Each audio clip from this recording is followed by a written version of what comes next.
నమస్కారం friends. Hyderabad development 2 అడుగులు ముందు పడితే 4 అడుగులు వెనకబడ్డట్టుంది. ప్రభుత్వం ప్రతి డిసిషన్ అభివృద్ధి కోసం అని చెప్పినా ఆ డిసిషన్ హైదరాబాద్ని వెనుకకు నెట్టేస్తుంది. ప్రభుత్వం రెవెన్యూ కోసం ఎంత ట్రై చేసినా ఆ రెవెన్యూ మోడల్స్ రెవెన్యూ జనరేట్ చేసే ప్రయత్నాలు మొత్తం బెడిసి కొడుతున్నాయి. అంటే ప్రభుత్వము హైదరాబాద్కున్న అడ్వాంటేజ్, తెలంగాణకున్న అడ్వాంటేజ్ యూజ్ చేసుకుందామంటే ఆ ప్రయత్నాలు విఫలమవుతున్నాయి. అసలు ఈ ప్రయత్నాలు విఫలం ఎందుకు అవుతున్నాయి? మనము ఈ ముఖ్యమైన పాయింట్ గమనించేది మానేశాం. ఎవరైనా మౌలిక వసతుల కల్పన కోసం అప్పులు చేస్తున్నారు, ప్రజా సంక్షేమం కోసం ప్రజల లైఫ్ ఈజీ కావడానికి ప్రభుత్వం తన వంతు కృషి చేస్తుంది. ప్రభుత్వం తన డబ్బులే కాకుండా రెవెన్యూ పరంగా సొమ్ము జనరేట్ చేసి అది ప్రజా సంక్షేమం కోసం ఖర్చు చేస్తుంది. మౌలిక వసతుల కల్పన ప్రభుత్వానికి ఇబ్బంది అవుతుంది అంటే ప్రజలు కూడా దీనికోసం సహకరిస్తారు. కానీ ప్రస్తుత తరుణంలో ప్రభుత్వాలు ప్రైమ్ ల్యాండ్స్ అమ్మినా,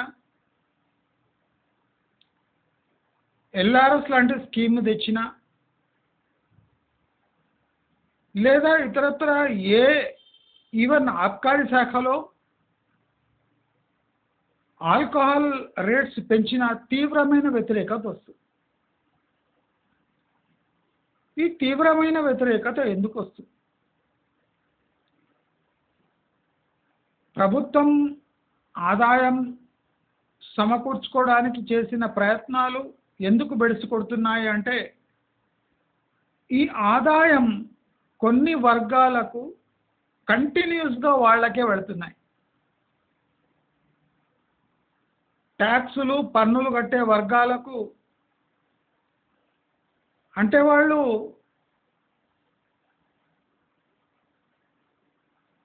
బాండెడ్ లేబర్ అంటారు కదా, ప్రభుత్వం కోసం పేదల కోసం సంపద సృష్టించి ప్రభుత్వానికి అందజేస్తే ప్రభుత్వము విచ్చలవిడిగా దానాలు ధర్మాలు చేసే కార్యక్రమాలు చేస్తుంది. కాబట్టి ఎవరు ప్రభుత్వంకి సహకరిస్తలేరు. పర్టికులర్గా రైతు బంధు అనే స్కీమ్, రుణమాఫీ అనే స్కీమ్ ఒక particular sector of the community వాళ్ళకే ప్రతి ఒక్క స్కీమ్ యొక్క ఫలితాలు దక్కుతుంటే మిగతా వాళ్ళంతా ఎందుకు సహకరించాలి? కనుక ప్రభుత్వానికి ఎలాంటి అడ్వాంటేజ్ లేకుండా పోయింది. చాతగాని హామీలు ఇవ్వటం, దానికోసం సొసైటీపై ఒత్తిడి పెంచటం, మీరు హామీలు జనరల్ పబ్లిక్కి మంచి జరుగుతుందని చేస్తే ప్రాబ్లం లేదు, కానీ కొన్ని సెక్షన్స్ వాళ్ళకు మీరు చేదోడు వాదోడుగా నిలబడి మిగతా వాళ్ళను ట్యాక్స్ కట్టే ఆంబోతులుగా చూస్తుంటే ఎవరు చూస్తూ ఊరుకోలేదు. అందుకోసం ప్రభుత్వం చేస్తున్న ప్రతి ఒక్క ప్రయత్నం బెడిసి కొడుతుంది. అయితే ప్రస్తుత తరుణంలో మనం హైదరాబాద్ రియల్ ఎస్టేట్ని ఎలా చూడాలి, అసలు ప్రభుత్వం చేస్తున్న ప్రయత్నాలు ఎంత ఫూలిష్గా ఉన్నాయో మీకు నేను ఎక్స్ప్లెయిన్ చేస్తూనే ఉన్నా. ఈ RRR ఎంత మూర్ఖపు ఆలోచననో, RRR వరకు HMDA విస్తరణ దానికన్నా మూర్ఖపు ఆలోచనగా, మాంద్యంతో కొట్టుమిట్టాడుతున్న రియల్ ఎస్టేట్ పై పిడుగుపడ్డట్టు ప్రతి 3 నెలలు 4 నెలలకు భూమి రేట్లు పెంచుతాం అని భయపెట్టడం, కొంతమందిని ఉసిగొలిపి రిజిస్ట్రేషన్లు చేపియటం, దాని ద్వారా అరాకొర ఆదాయం పొందటం, అది రైతు బంధుకు దానం చేయటం. అంటే ఇలాంటి పనుల వల్ల ప్రభుత్వము వ్యతిరేకత మూటగట్టుకుంటుంది. నేను ఆల్రెడీ RRR వరకు, RRR రోడ్డు, అదే కాకుండా RRR లోపల HMDA విస్తరణ, దీన్ని తీవ్రంగా వ్యతిరేకించాను. అది ఎలా ఫెయిల్ అవుతుంది కూడా స్పష్టంగా చెప్పాను. ఎవరు తొందరపడి ఇన్వెస్ట్ చేయొద్దు అని కూడా చెప్పాను. మనము ఆల్ ఓవర్ హైదరాబాద్లో ఇలాంటి సమస్యలు చుట్టూరా ఉన్నాయి. అసలు ఇన్వెస్ట్ చేయడానికి వర్స్ట్ టైం అంటే ఇదే. ప్రభుత్వం ఏ చర్య చేపట్టినా అది బడిసి కొడుతుంది అంటే ప్రైవేట్ పరంగా ఎవరు ఏమీ చేయలేరు అని అర్థం. మీకు ఎన్నో వీడియోస్లో నేను శంషాబాద్ వైపు వెళ్ళకండి, అది చచ్చుబడ్డది, ఇప్పుడు అక్కడ ప్లాట్ల ధరలు చూడండి, చాలా తక్కువలో ప్లాట్ ధరలు ఎందుకు ఉన్నాయి, అసలు ఇలాంటి సిచ్యువేషన్ ఎందుకు వస్తుంది శంషాబాద్ ఏరియాకు, అసలు ఈ మెట్రో రైలు విస్తరించినా ఆ ఏరియాకు డిమాండ్ ఎందుకు పెరుగుతలేదు, బెంగళూరు హైవే దాన్ని 6 లేన్లు చేసినా సార్థకత ఎందుకు ఉండదు, అసలు 1110 ఏరియాస్ ఆనుకొనున్న శంషాబాద్ ఏరియా లాస్ట్గా ఎందుకు డెవలప్ అవుతుంది లాస్ట్లో. ఇలాంటి ఎన్నో ప్రశ్నలు నేను లేవనెత్తినాను, దానికి తగిన పరిష్కారాలు సలహాలు కూడా ఇచ్చాను. ఇవాళ మనము శంషాబాద్ ఫ్యూచర్లో మందగొడిగా, ఇంకా మందగొడిగా ఎందుకు ఉంటుందో మీ అందరికీ ఎక్స్ప్లెయిన్ చేయడానికి ట్రై చేస్తాను. శంషాబాద్తో పాటు హైదరాబాద్ చుట్టుముట్టు మీరు ఎందుకు ఇన్వెస్ట్ చేయకూడదో కూడా మీకు అందరికీ ఆమోదయోగ్యంగా ఉన్న లాజిక్తో ఎక్స్ప్లెయిన్ చేస్తాను. అర్థమైన వాళ్ళు చేసుకోండి, లేదా మొండి పట్టుండి దూరదృష్టి ఉండేవాళ్ళు మీ ఇష్టం వచ్చినట్టు చేసుకోవచ్చు, తప్పేం లేదు. డబ్బు మీది కాబట్టి తప్పేం లేదు. Recently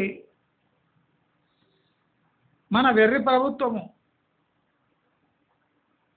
Begumpet airport, Warangal airport sanction అయినాయి. దీంతో ఈ ఏరియా విపరీతంగా డెవలప్ అవుతుంది అని అన్నా.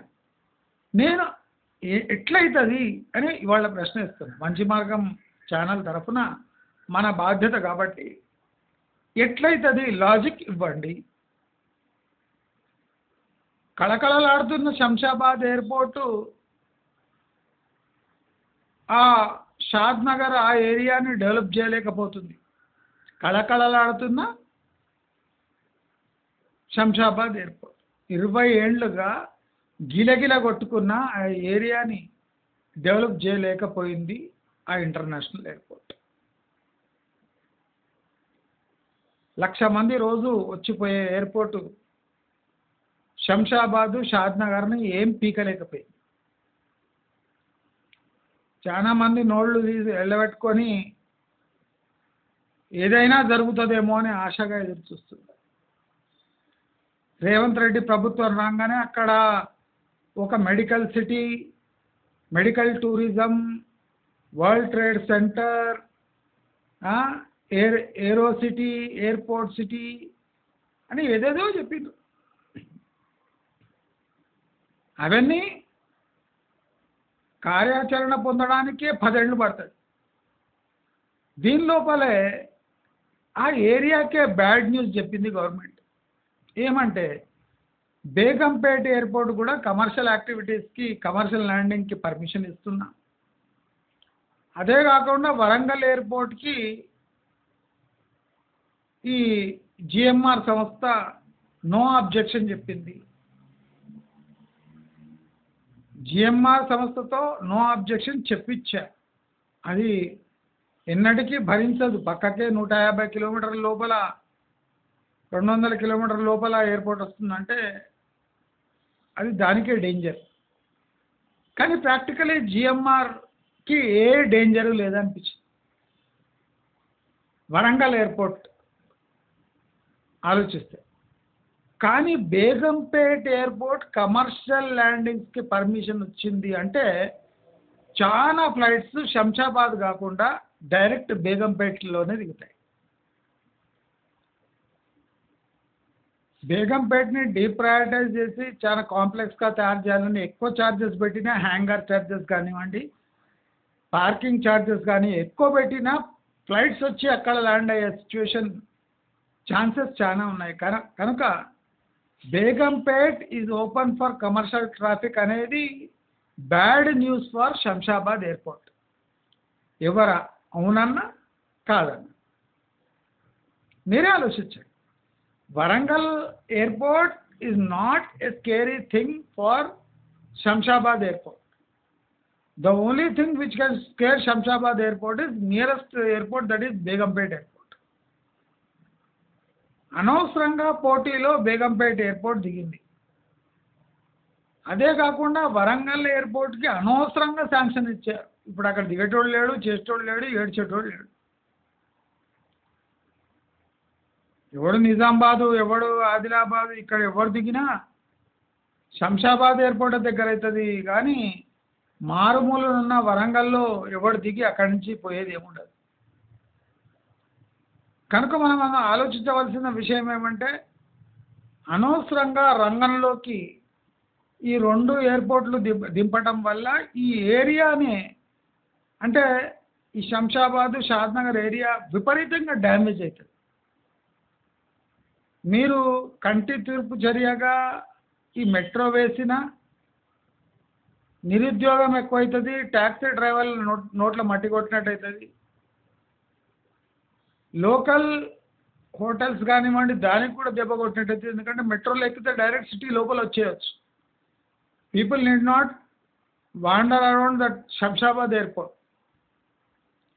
డైరెక్ట్ ఎయిర్పోర్ట్ నుంచి సిటీ లోపలికి వచ్చే 15-20 నిమిషాలు 30 నిమిషాలు వచ్చేసేది ఉంటే ఎవడు శంషాబాద్ ఆ ఏరియాలో అంటే టైం వేస్ట్ చేసుకోడు. ఈ చిన్న లాజిక్ కూడా మర్చిపోయి గవర్నమెంట్ అనవసరంగా బేగంపేట్ని గెలికి ఆ వరంగల్ని గెలుపుకొని, ఇవి పెద్ద తప్పుదాలు అసలు చూస్తే. ఆల్రెడీ మూలిగే నక్కపై తాటికాయ పడ్డట్టు ఆ షాద్నగర్ ఏరియా, శంషాబాద్ ఏరియా 20 ఏండ్లుగా గ్రో కావడానికి ట్రై చేసి బోర్బొక్కల పడి అక్కడ డెవలప్మెంట్ ఏం కనిపిస్తలేదు నాకు. బెంగళూరు హైవే ఉన్నందుకు ఆ మాత్రం ఉంది. అదే శంషాబాద్ ఏరియా శ్రీశైలం రోడ్ అయింటే ఇంకా బ్యాక్వర్డ్ ఉంటుండే. లక్కీ ఏమంటే బెంగళూరు పాపులర్ డెస్టినేషన్ కనుక, సౌత్ ఇండియా కనెక్టివిటీ కనుక ఆ రోడ్డు ఇంకా ప్రాచుర్యంలో ఉంది. ఆ రోడ్డుకి ఎప్పుడు ట్రాఫిక్ ఉంటుంది. కానీ ఆ ఏరియాలో ఎందుకో జనాలు స్థిర నివాసాలు ఏర్పరచుకుంటలేరు. అంటే దానికి కారణం కూడా ఆ area is dominated by some other community కనుక అక్కడ ఎవరు సేఫ్గా ఫీల్ కారు కనుక అక్కడ స్థిర నివాసాలు ఏర్పరచుకోవాలంటే ఇబ్బందిగా ఫీల్ అవుతున్నది చాలా నిజం.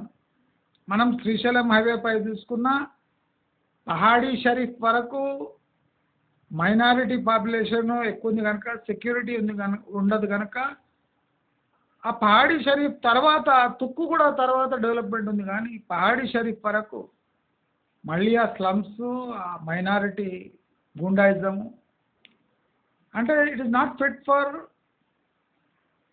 Survival of ordinary decent citizen. ఇది కూడా ఒక పాయింట్ చాలా ముఖ్యం. అదే కాకుండా మనము ఈ శ్రీశైలం హైవే వైపు వస్తే రోజు పొద్దున లేచి ఒక కొత్త అనౌన్స్మెంట్ మీద అనౌన్స్మెంట్ జరుగుతుంది, కానీ ప్రాక్టికల్ ఆన్ గ్రౌండ్ రాష్ట్ర ప్రభుత్వంలో చేతిలో లేనిది ఒక్క ఇంచు కూడా ముందు అడుగు పడతలేదు. RRR ఇప్పట్లో పూర్తి కాదు, రీటెండరింగ్ ప్రాసెస్ స్టార్ట్ అయింది అంటే ఇంకో 6 నెలలు డిలే కావచ్చు. స్టార్టింగే 6 నెలలు డిలే కావచ్చు, తర్వాత 3 సంవత్సరాల టైం కట్టడానికి, అంటే ఇంకా 4-5 ఏళ్ళు టైం ఉంది RRR రోడ్డు పడడానికే. అది కాకుండా ఇప్పుడు ఫ్యూచర్ సిటీ కోసం ఒక బోర్డు తయారు చేయడం వేస్ట్. ఎందుకంటే ఆ బోర్డు వల్ల ఈ దాన్ని ఏమంటారు, నెపోటిజం ఎక్కువవుతుంది. బోర్డు సభ్యులు ఆ ఏరియాలో పంజాబీశ్రీ తమ ఇష్టం వచ్చిన కార్యక్రమాలు చేసుకుంటారు, కానీ ప్రజలకు అనుకూలమైన కార్యక్రమాలు ఏమాత్రం కాదు అని మంచి మార్గం గట్టిగా నమ్ముతుంది. అది కాకుండా అతిపెద్ద గండం ఫ్యూచర్ సిటీకి ప్రభుత్వమే తెచ్చిచ్చింది. ఇప్పుడు ప్రభుత్వం ఏమంటుంది, ఫ్యూచర్ సిటీ అంటే 13,000 ఎకరాలు కాదు, ఫ్యూచర్ సిటీ అంటే 30,000 ఎకరాలు. సరే 13,000 ఎకరాలు కాదు, 30,000 ఎకరాలు. ఎటు దిక్కు ఏ విలేజెస్ దాంట్లో వస్తున్నాయి? ఈ 30,000 ఎకరాలు ఇక్కడే ఎందుకు మీరు చూస్ చేసుకున్నారు? మీ మంత్రులంతా అక్కడ ల్యాండ్ ఎక్కడెక్కడ కొన్నారో అక్కడంతా మీరు ఫ్యూచర్ సిటీ డెవలప్ చేస్తారా అనే అనుమానాలు ఉన్నాయి కదా. 13,000 ఎకరాలు చాలా ఎక్కువ అనుకునే టైంలో ఈ 13ను 30,000 చేస్తే ఇప్పుడు ఫ్యూచర్ సిటీ డిమాండ్ పడిపోదా? ఫ్యూచర్ సిటీ ఎంత పెద్దదైతే ల్యాండ్ అవైలబిలిటీ అంత ఎక్కువ ఉంటే అంత ప్రైజెస్ ఫ్లక్చువేట్ అయ్యే ఛాన్సెస్ తక్కువ ఉండి బేస్ ప్రైస్ నుంచి గ్రో కావడానికి స్టార్ట్ చేస్తాయి. అంటే ఇప్పుడు హైప్డ్ ప్రైజెస్ ఎక్కడా ఉండవు. ఇప్పుడు ఫర్ ఎగ్జాంపుల్ 13,000 ఎకర్స్లో మీరు ఫ్యూచర్ సిటీ స్టార్ట్ చేసి దాన్ని 30,000 ఎకరాలకు విస్తరిస్తే ల్యాండ్ అవైలబిలిటీ ఎక్కువ ఉంటుంది కనుక ఫ్యూచర్ సిటీకి ప్రెషర్ తగ్గుతుంది. తగ్గడం వల్ల రేట్లు తగ్గుతాయి. అంటే అట్ ప్రజెంట్ ఏ జోరులో వాళ్ళు అమ్ముకునే ప్రయత్నం చేస్తుండ్రు, మొత్తం బెడిసి కొట్టి, అంటే అగ్రికల్చర్ ల్యాండ్స్ డిమాండ్లోకి వచ్చి టోటల్ ఏరియా ప్లాటింగ్ ప్రైజెస్ పడిపోతాయి. ఇది జరగబోయే కథ. మీన్స్ ప్రభుత్వం ఏ అడుగులు వేస్తుందో అది తమ కాలుపై గొడ్డల పెట్టిలా ఉంటుంది. RRR డిలే అనగానే ఫ్యూచర్ సిటీ దాని దాని ప్రభావమే మారిపోయింది. దాని ఏమంటారు, దాని ప్రయారిటీస్ మారిపోయినాయి. ఫ్యూచర్ సిటీపై నమ్మకం సన్నగిల్లే థింగే RRR యొక్క లేట్ కావడం. రీడిజైన్, రీమ్యాపింగ్, మళ్ళీ డిజిటల్ సర్వే ఇవన్నీ చేసే వరకు తడిసి మోపడై ఒక 6 నెలలు సంవత్సరం డిలే అవుతుంది. కట్టడానికి 3 నెలలు అంటే 4-5 ఏళ్ళు అక్కడనే అయిపోయాయి. అంటే RRR కనెక్టివిటీ అని దానికి లింక్ రోడ్లు ఇవన్నీ 7 years ప్లస్. ఇంకా సింపుల్ లెక్క, ఎవరైనా ఫ్యూచర్ సిటీ గురించి ఆలోచిస్తున్నారంటే సింపుల్ లెక్క, 7 years plus for link roads, 5 years plus for RRR. ఇక్కడ బోర్డులు పెట్టినా మీరు ఏమైనా పెట్టండి, 30,000 ఎకరాలు ఎటు దిక్కు ఎందుకు అని ప్రశ్నలు. ఇక్కడ అక్వైర్ చేసే కాస్ట్ ఎంత? ఇప్పుడు మనం క్లియర్లీ చూడొచ్చు లగచర్ల ఈ కాంపన్సేషన్ కానీ లగచర్ల భూములు కానీ ప్రభుత్వమే క్యాన్సిల్ చేయించింది. ఇప్పుడు హైకోర్టులో కేసేసి ఈ ల్యాండ్ అక్విజిషన్ క్యాన్సిల్ చేయండి అంటే ప్రభుత్వానికే సంతోషమైంది. ఎందుకంటే 20 లక్షల రూపాయల పర్ ఎకరా, 150 గజాల ఇంటి స్థలము, కట్టడానికి 5 లక్షలు, ఇంటికో ఉద్యోగం. ఇది అన్ని చోట్ల అప్లై చేయాల్సి వస్తుంది ఇప్పుడు ప్రభుత్వం. ఈ హైకోర్టు ఈ ల్యాండ్ అక్విజిషన్ 300 ఎకరాలు కొట్టేసేది ఇది దేవుడి వరంలా మారింది ఇప్పుడు ప్రభుత్వానికి. కనుక ఫ్యూచర్ సిటీ పెరిగితే రేట్లు తగ్గుతాయి, అక్కడ ఇమీడియట్ డిమాండ్ తగ్గిపోతుంది. ఎన్ని వేల ఎకరాలు కొని అన్ని వేలలో ప్లాటింగ్ చేసి అన్ని వేలలో కన్స్ట్రక్షన్ స్టార్ట్ అయినా ఇప్పటికిప్పుడు ఇక్కడ డిమాండ్ రాదు. ఎందుకంటే అక్కడ సర్ది గూడ్స్ చాలా పడి ఉన్నాయి వెస్ట్ హైదరాబాద్లో. హైదరాబాద్ ఈజ్ నంబర్ 1 ఇన్ అంటే backlogs in selling properties. 20 to 28 months inventory పడి ఉంది. అంటే ఒక 2.5 ఏండ్ల వరకు ఒక్క ఇల్లు కట్టకపోయినా ఉన్న ఇండ్లు అమ్ముకుంటే చాలురా బాబు అనే స్థితిలో వెస్ట్ హైదరాబాద్ ఉంది. వెస్ట్ హైదరాబాద్ ఇంత దయనీయమైన స్థితిలో ఉంటే అక్కడ ఇప్పుడు ఎఫ్ఎస్ఐ నిబంధనలు వస్తే ఇప్పుడు అక్కడ ఇండిపెండెంట్ హౌసెస్ కట్టుకునే అంత వెసులుబాటు ఇప్పుడు అక్కడ ప్రైజెస్ చూస్తే అంత లేదు. సో శంకర్పల్లి, మోకిలా కూడా ఇమ్మీడియట్గా అక్కడ ఏం గ్రో కావు.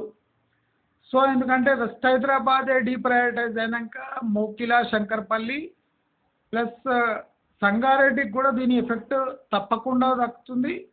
సంగారెడ్డిలో కూడా ప్రైజెస్ పడవచ్చు అని మన ఛానల్ ఎస్టిమేషన్ ఇస్తుంది. అది కాకుండా 111 జియో ఏరియాస్లో అలజడి మొదలైతే ఈ టోటల్ శంకర్పల్లి, మోక్యాలలో రేట్స్ మొత్తం పడిపోతాయి.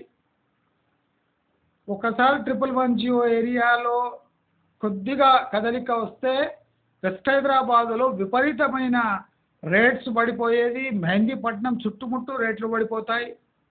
ఇది తథ్యం. చేవెళ్ళ ఏరియాలో కొద్దిగా రేట్లు పెరగవచ్చు. శంషాబాద్లో విపరీతంగా రేట్లు పడిపోతాయి. అంటే 111 GO area effect plus SFI దీని దట్ ల్యాండ్ క్యాల్కులేషన్ ఎఫెక్టు, అదే కాకుండా ఈ వెస్ట్ హైదరాబాద్లో ఉన్న ప్రీమియం కండిషన్స్ నార్మల్ కండిషన్స్ కావాలి. ఎఫ్ఎస్ఐ దెబ్బ భూమి రేట్లు పెంచితే సపోజ్ గవర్నమెంట్ పెంచుతుంది అనుకోండి, చెప్పినట్టే ఏప్రిల్లో రిజిస్ట్రేషన్స్ ఫస్ట్ వెస్ట్ హైదరాబాద్లో పడిపోతాయి. వెస్ట్ హైదరాబాద్ ఆల్రెడీ మూలుగుతుంది, దానిపై బండరాళ్ళు వేసినట్టు అవుతుంది. సో హైదరాబాద్ పరిష్కారం కావాలంటే వెస్ట్ హైదరాబాదు ఫస్ట్ అమ్ముడు పోవాలి. వెస్ట్ హైదరాబాద్ అమ్ముడు పోకుండా ఫ్యూచర్ సిటీ డెవలప్ అవుతుంది అనేది పచ్చి అబద్ధం. వెస్ట్ హైదరాబాద్ క్లియర్ అయితే కనుక అప్పుడు శంకర్పల్లి, మోకిలా, చేవెళ్ళ, శంషాబాదు, మన శ్రీశైలం హైవే డెవలప్ అయ్యే ఛాన్స్ ఉంది. అదే కాకుండా మనము ఇప్పుడు సాగర్ హైవేకి పోతే రీసెంట్లీ ఆ ఫ్యూచర్ సిటీ వచ్చినందుకు ఆ సాగర్ హైవేకి కొద్దిగా డిమాండ్ ఏర్పడింది. అది ఇంకా 2-3 ఏండ్లు లేదా 4 ఏండ్లు సాగవచ్చు. RRR ఎఫెక్ట్ కూడా సాగర్ హైవేకి పడి సాగర్ హైవే కొద్దిగా అంటే ఏండ్ల కొద్ది గత 30 yearsగా చచ్చుబడ్డ సాగర్ హైవే కొద్దిగా ప్రచారంలోకి వస్తుంది, కొద్దిగా ప్లాటింగ్ వెంచర్లు పెరుగుతుంది. మనం అదే ఇప్పుడు నల్గొండ హైవే చూసుకుంటే నల్గొండ హైవేకి అర్జెంటుగా డెవలప్ అయ్యే అవసరం లేదు. మెట్రో ఒకటి అనౌన్స్మెంట్ తప్ప అక్కడ స్పెషల్గా ఏం పెద్ద చేంజెస్ కావు కూడా. కనుక అక్కడ ఉన్న నార్మల్ డిమాండ్ ఒక 5% అటు ఇటు అయి న్యాచురల్గా కుంటూ గ్రో అవుతుంది. కానీ ర్యాపిడ్ డెవలప్మెంట్ నల్గొండలో జరగదు. మనము వరంగల్ హైవే వరకు మనం క్లియర్గా చెప్పుకున్నాం. వరంగల్ బీబీ నగర్ వరకే ఏదైనా ఫ్యూచర్ ఉంది. బీబీ నగర్ దాటితే వరంగల్ హైవేలో పడి పడి పెట్టుబడి పెట్టడం వల్ల ఏం అయ్యేది లేదు. ఇప్పుడు కట్టుకున్న హైరేజ్ కూడా ఖాళీగానే ఉండిపోతాయి. అది శాపంగా మారింది. అది కాకుండా ఈ కీసర దిక్కు పోయినా కీసరలో కూడా అట్ ప్రజెంట్ వరంగల్ కన్నా ఘోరమైన సిచ్యువేషన్ కీసరలో ఉంటుంది, కానీ వరంగల్ కన్నా బెటర్ సిచ్యువేషన్, హైవే కన్నా బెటర్ సిచ్యువేషన్ కీసరలో ఉండదు. సో కీసర కూడా ప్రయారిటీ జోన్లో రాదు. మనం అదే మళ్ళీ ఇటు దిక్కుపోయి నార్త్ హైదరాబాద్ దిక్కుపోయి అక్కడ చూసుకున్న నార్త్ హైదరాబాద్, కొంపల్లి పైన ప్రాంతాలు, అది కొత్తగా వచ్చిన మెట్రో రూట్ వల్ల ఈ నార్త్ హైదరాబాద్ అంటే మన కేసీఆర్ ఫార్మ్ హౌస్ పోయే రూట్ కానివ్వండి, లేదా ఈ మారేడుపల్లి ఆ పైన కంటోన్మెంట్ ఏరియా రూట్ కానివ్వండి, అదే కాకుండా మన ఈ దాన్ని ఏమంటారు గుండ్లపోచంపల్లి రూట్ కానివ్వండి, ఐడియల్ బొల్లారం కానివ్వండి, ఈ ఐడియా బొల్లారము ఈ గుండ్లపోచంపల్లి ఈ రూటు చాలా రోజుల నుంచి స్తబ్దుగా ఉంది బికాజ్ ఆఫ్ వెస్ట్ హైదరాబాద్. అది కూడా వెస్ట్ హైదరాబాద్ కంపేర్ చేసుకుంటే కొద్దిగా డిమాండ్ జనరేట్ కావచ్చు, కానీ తనంతకు తాను ఆ ఏరియా పెరిగి ప్రాచుర్యంలోకి వస్తుంది అని నేను మాత్రం అనుకోను. Still that area is not fertile enough for housing sector అని నేను భావిస్తున్నా. మ్యాక్సిమం గండి మైసమ్మ వరకు కొద్దిగా కదలిక ఉండొచ్చు, కానీ ఓఆర్ఆర్ దాటి చాలా ముందర పోయి అక్కడేమీ అయ్యే పనులు లేవు. ఆర్ఆర్ఆర్ వరకు అది పెద్ద ప్రభావం చూపదు. ఎవరు అక్కడ పోయి తొందరపడి ఎవరు ఫ్లాట్ కానివ్వండి విల్లాలు కట్టుకోరు, స్థిర నివాసాలు ఎవరు ఏర్పరచుకోరు. ఎందుకంటే దట్ ఈస్ ఆడ్ రూట్. అక్కడ కమర్షియల్గా ఏమైనా కావాలంటే మళ్ళీ వెస్ట్ హైదరాబాద్ పై డిపెండెన్సీ తప్ప ఇండిపెండెంట్గా నార్త్ హైదరాబాద్ గ్రోత్ అయ్యే టైం లేదు అక్కడ. కండ్లకోయ వరకు ట్రాఫిక్ కొద్దిగా ఓఆర్ఆర్ పై ఉండొచ్చు, కానీ beyond Kandlakoya you should not expect anything, miracles expect చేయొద్దు మనము అని నేను భావిస్తున్నా. కనుక హైదరాబాదులో ఆసక్తి కల్పించే యాడ్స్ని నమ్మకండి. ఇదే ఇన్వెస్టింగ్ టైం అని చెప్పేది పచ్చి అబద్ధము. రాబోయే రోజుల్లో అమెరికా వేసిన శాంక్షన్ బట్టి ఈ ఎయిర్పోర్ట్స్కు రష్ తగ్గుతుంది. అది సుమారు సంవత్సరం 2 సంవత్సరాల వరకు ఈ పరిస్థితే ఉంటుంది. దాని రిపెల్ ఎఫెక్ట్స్ అంటే ఇప్పుడు అమెరికాలో పౌరులను ఇక్కడ తరిమేయటము, కొంతమంది వచ్చి ఇక్కడ స్థిర నివాసాలు ఏర్పరచుకోవడానికి ప్రయత్నిస్తారు అనే అబద్ధము ప్రచారం స్టార్ట్ అయ్యే ఛాన్సెస్ ఉంది. కనుక మీరు శ్రీశైలం హైవేపై అంటే దృష్టి పెట్టండి, కానీ అతి తక్కువ ధరలలో మీకు దొరికితే జోన్ ప్రభావం లేకుండా మీరు ఇన్వెస్ట్ చేయండి. జోన్ చెప్పి ప్రైజెస్ చాలా పెంచేస్తుండ్రు. జోన్ని పక్కన పెట్టి డిటిసిపి అయితే ఉండదు, హెచ్ఎండిఏ లిమిట్స్లో లేదా నాలా కన్వర్జన్కో పావు ఎకరము agriculture land bits, farm house bits పావు ఎకరం పైన మీరు సపో చేసి తీసుకున్న లాభం ఉంటుంది. కానీ మీరు 100-200 గజాలు రిస్క్ తీసుకొని ఇక్కడ కొన్నా మీకు 10 years వరకు మీ డబ్బు మీరు అనుకున్నంత గ్రో కాకపోవడమే కాకుండా ఫ్యూచర్ సిటీయే ప్రశ్నార్థకంగా మారితే మీపై ప్రభావము చాలా విపరీతంగా ఉంటుంది. శ్రీశైలం హైవేపై, అది కాకుండా బెంగళూరు హైవేపై ఈ దుష్ప్రభావం ఎక్కువ ఉంటుంది. జాగ్రత్తగా ఉండండి.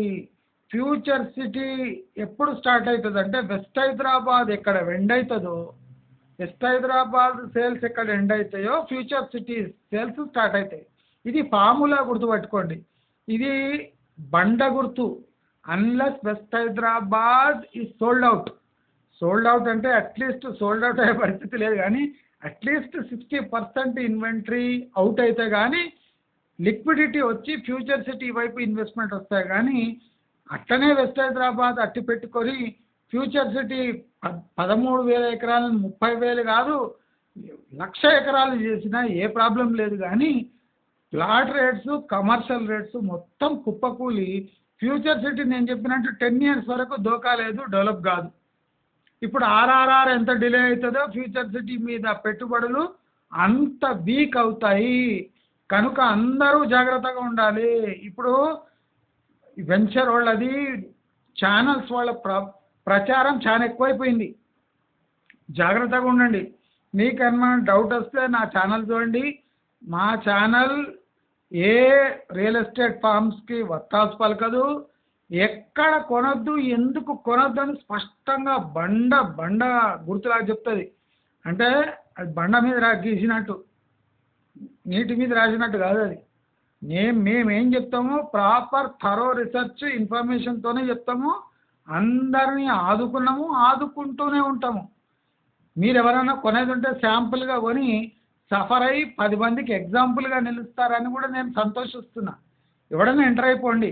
ఎంటర్ అయిపోయి మీరు ఒక దిష్టి బొమ్మలా ఉంటారు అక్కడ.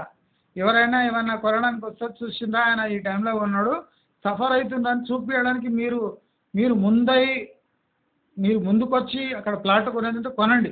మేము మీ రెఫరెన్స్ ఇచ్చి చూపిస్తాం. 10 ఇయర్స్ అయినా వీళ్ళు సఫర్ అవుతుండ్రు, ఓవర్ ఎక్సైట్మెంట్తో అక్కడ కొనేసిండ్రు అని మేము మీకు ఎగ్జాంపుల్గా ఇవ్వడానికైనా మీరు పనికొస్తారు. కడతాలు ఆమన్గాళ్ళు కడతాలు దాటకండి. నేను ఎప్పుడు చెప్తున్నా, కడతాలు దాటినరా మీ పని అయిపోయింది. ఫ్యూచర్ సిటీ 20 కిలోమీటర్ లోపల ఉంది. కడతాల్ లెఫ్ట్కి పోతే మీరు అనవసరంగా ఓవర్ ఎక్సైట్ అయిపోయి కడతాల్ దూరం ఆమన్గల్లు కల్వకుర్తి డిండి శ్రీశైలం మీ ఇష్టమైన పోండి, ముందర వెళ్ళిపోండి, పర్వాలేదు లేదు.